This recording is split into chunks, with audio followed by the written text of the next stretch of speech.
Bienvenue dans La Voix rayée, épisode 28. Et si on ne savait pas éduquer un enfant HPI?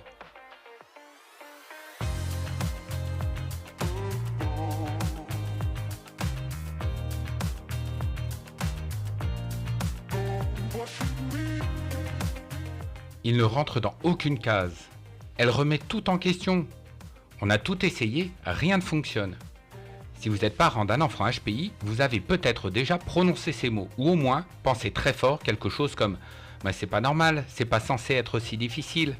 Et pourquoi ça marche pour les autres et pas chez nous ?»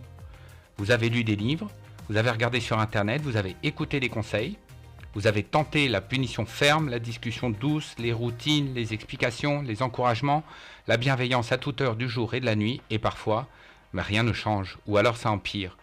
Votre enfant a du mal à dormir, il explose sans prévenir, votre fille vous coupe la parole pour vous reprendre sur un mot tout le temps, il pleure quand on lui demande de ranger sa chambre, elle conteste tout, il semble ailleurs ou au contraire omniprésent, absorbant toute l'énergie de la maison, et vous êtes là, au milieu de tout ça, épuisé, perdu, parfois en colère, mais surtout rempli de doutes.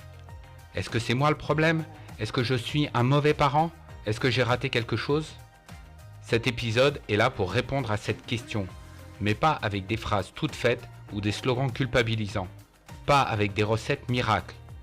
Cet épisode est là pour vous rassurer en vérité, pas en vous caressant dans le sens du poil, mais en vous aidant à comprendre pourquoi ça coince et pourquoi ce n'est pas de votre faute. Pourquoi vous avez le droit d'inventer une nouvelle façon d'être parent. Parce que c'est ça, la parentalité atypique. Ce n'est pas une mode, ce n'est pas un privilège. C'est un appel à réinventer à chaque instant la manière d'entrer en lien avec un enfant qui lui aussi cherche sa place dans un monde qui le comprend mal, et ça commence ici. Bonjour à toutes et tous, je m'appelle Franck Robert et je suis votre accompagnateur dans ce voyage dans le haut potentiel intellectuel. Quand on a un enfant, on croit à tort qu'on saura instinctivement comment l'éduquer. On se dit « je vais faire mieux que mes parents ». Je vais lui donner de l'amour, un cadre, des valeurs, et je saurai m'adapter. Mais l'éducation, ce n'est pas seulement une affaire d'amour, c'est aussi une affaire de repères.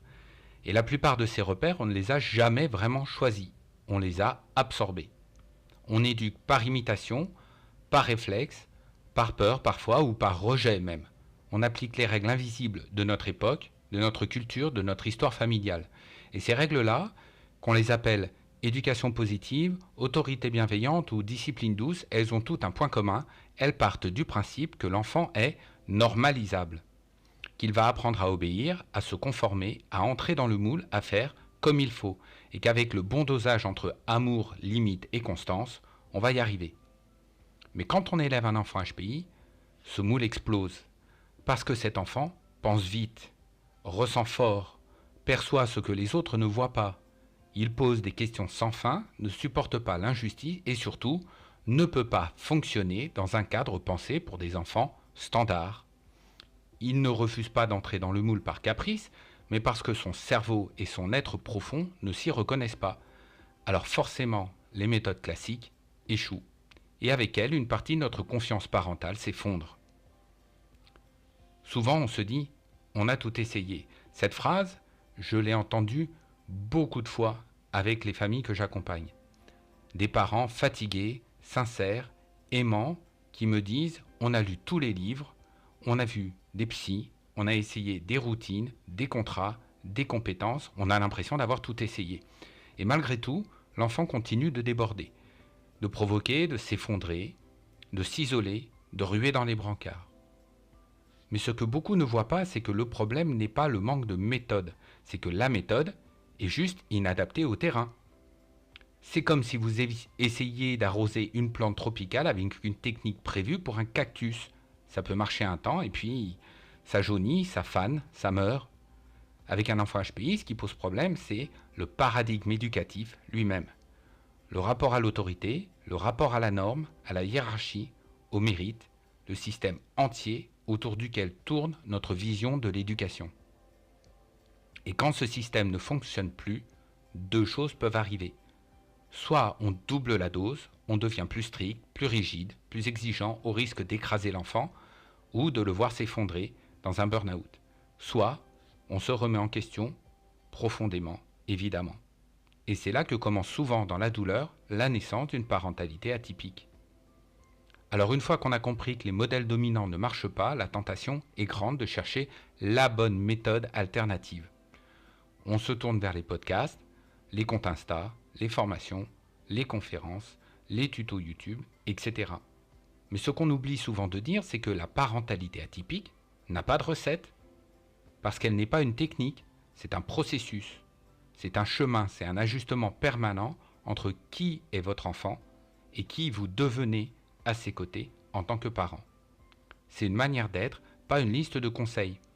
Être parent d'un enfant HPI, c'est apprendre à poser un cadre sécurisant, sans chercher à le faire obéir, accepter de ne pas toujours être compris même quand on fait tout bien, décider de valider l'émotion sans valider tous les comportements, oser douter à haute voix sans perdre l'autorité de son regard.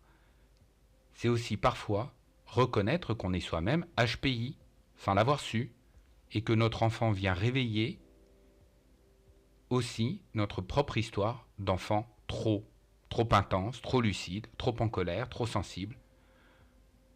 Alors non, ce chemin n'est pas simple, mais il peut devenir profondément libérateur. Parce que ce qu'on construit là, ce n'est pas juste une méthode éducative, c'est une relation fondée sur la vérité, la sécurité et le respect mutuel avec votre enfant. Et ça, dans un monde qui exige toujours plus de conformité, c'est une forme rare, précieuse et puissante de résistance. Si vous vous reconnaissez dans ces mots, sachez une chose, vous n'êtes pas seul. Et non, vous n'êtes pas défaillant. Vous êtes peut-être simplement en train de réapprendre à être parent autrement, avec un enfant différent. Dans le prochain épisode, on parlera de ce moment bouleversant où tout bascule, la détection du HPI, le choc intérieur, les projections, les peurs et surtout ce que cela transforme en vous, parents. Je vous donne rendez-vous très vite et en attendant, n'hésitez pas à explorer les ressources disponibles sur le blog de mon site inclusive.fr.